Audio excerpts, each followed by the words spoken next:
Welcome to the Genius Factory. Enjoy the video. You start by opening your preferred desktop browser and going to YouTube.com. Make sure you are signed in with the Google account that owns or manages the channel. If you manage multiple channels, click your profile icon and select the correct channel first, because Studio opens the active channel.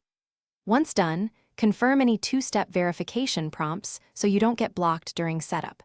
This ensures you land directly on options for analytics, content, and settings without extra navigation. Now, click your circular profile icon at the top right of the YouTube page.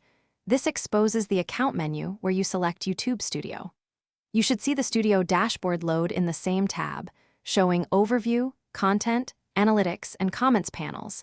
These panels may take a moment to fetch data. If you prefer a direct route, you can also open a new tab and navigate to Studio from the signed-in homepage. Make sure the account shown is the one you intend to manage. Finish by confirming key settings in the bottom left settings gear. Channel info, upload defaults, and permissions so uploads behave as expected.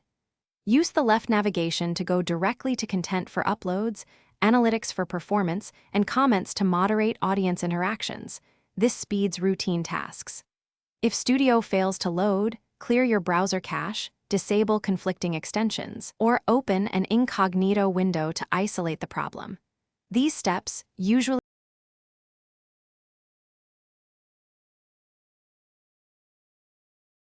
Thanks for watching. If you found this helpful, don't forget to like and subscribe.